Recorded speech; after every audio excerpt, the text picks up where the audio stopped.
Item ಯಾವುದೇ ಇರಲಿ try ಮಾಡಿ ಆಚಿ ಚಿಕನ್ ಮಸಾಲಾ. ಮಧ್ಯಪ್ರಾಚ್ಯದಲ್ಲಿ ಇದೀಗ ಮತ್ತೆ ಯುದ್ಧದ ಕಾರ್ಬೋಡ ಆವರಿಸಿದೆ. ಇರಾನ್ ಮೇಲೆ ಅಮೆರಿಕ ಸೇನೆಯಿಂದ ದಾಳಿ ಮಾಡಲಾಗಿದೆ. ಕ್ಷಿಪಣಿ ಡ್ರೋನ್ ಮೂಲಕ ಅಮೆರಿಕ ಮತ್ತೆ ಅಟ್ಯಾಕ್ ಮಾಡಿದೆ. ಅಮೆರಿಕದ ದಾಳಿಯನ್ನ ಖಂಡಿಸಿದೆ ಇರಾನ್ ಸೇನೆ. ಅಮೆರಿಕ ಸೇನಾ ನೆಲೆಗಳ ಟಾರ್ಗೆಟ್ ಮಾಡಿ ಪ್ರತಿದಾಳಿಯನ್ನ ಮಾಡಲಾಗಿದೆ. ಇರಾನ್ ಸೇನೆಯಿಂದ ಅಮೆರಿಕದ ಮೇಲೆ ಪ್ರತಿದಾಳಿ ಮಾಡುವಂತ ಕೆಲಸ ಆಗಿದೆ.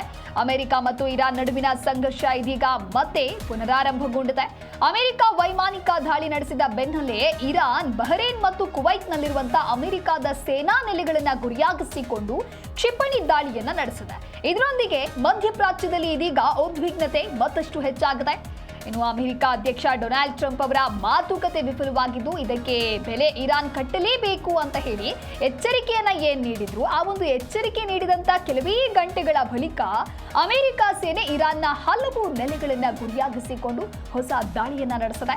ಇದಕ್ಕೆ ಪ್ರತಿಕ್ರಿಯೆಯಾಗಿ ಇರಾನ್ನ ಸೇನಾ ನಾಯಕತ್ವ ಹಾರ್ಮುಜ್ ಜಲಸಂಧಿಯನ್ನ ಸಂಪೂರ್ಣವಾಗಿ ಮುಚ್ಚಿರೋದು ಕೂಡ ಘೋಷಣೆಯಾಗಿದೆ.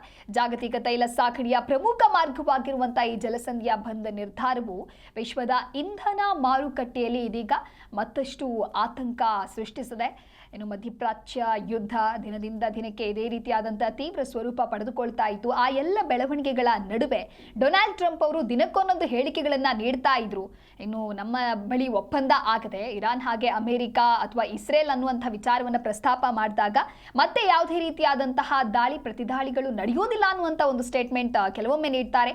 ಅದಾದ ನಂತರ ಒಂದು ವೇಳೆ ಇರಾನ್ ಏನಾದರೂ ಯುದ್ಧ ನಿಲ್ಲಿಸಿಲ್ಲ ಅಂತ ಹೇಳಿದ್ರೆ ಸಂಪೂರ್ಣವಾಗಿ ಇರಾನ್ ಅನ್ನ ಧ್ವಂಸ ಮಾಡುವಂತ ಕೆಲಸವನ್ನ ಕೂಡ ತಾನು ಮಾಡ್ತೀನಿ ಅನ್ನುವಂತ ಒಂದು ಹೇಳಿಕೆಯನ್ನ ನೀಡಿದ್ರು.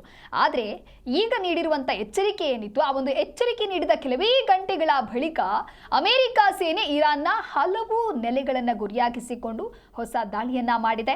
ಇನ್ನು ಅಮೆರಿಕದ ಇತ್ತೀಚಿನ ದಾಳಿಗೆ ಪ್ರತಿಯಾಗಿ ಬಹರೇನ್ ಮತ್ತು ಕುವೈತ್ನಲ್ಲಿರುವಂತಹ ಅಮೆರಿಕ ಸೇನಾ ನೆಲೆಗಳ ಮೇಲೆ ಕ್ಷಿಪಣಿ ದಾಳಿಯನ್ನ ನಡೆಸಲಾಗಿದೆ ಅನ್ನೋದು ಕೂಡ ತಿಳಿದು ಬಂದಿದೆ. ಇನ್ನು ಈ ದಾಳಿಯ ಪ್ರಮಾಣ ಹಾಗೆ ಹಾನಿಯ ಕುರಿತಂತೆ ಇನ್ನಷ್ಟೇ ಅಧಿಕೃತವಾಗಿ ಮಾಹಿತಿ ಬರಬೇಕಿದೆ. ಒಟ್ಟಾರೆಯಾಗಿ ಯೆಮೆನ್ನ ಹೌತಿ ಬಂಡುಕೋರರು ಇರಾನ್ ವಿರುದ್ಧದ ಅಮೆರಿಕ ದಾಳಿಗಳನ್ನ ತೀವ್ರವಾಗಿ ಖಂಡಿಸಿದ್ದು, ಈ ಒಂದು ಕ್ರಮ ಜಾಗತಿಕ ಆರ್ಥಿಕತೆಗೆ ದೊಡ್ಡ ಹೊಡೆತ ನೀಡಬಹುದು ಅನ್ನುವಂತಹ ಎಚ್ಚರಿಕೆಯೂ ಕೂಡ ಕೇಳಿ ಬರ್ತಾ ಇದೆ.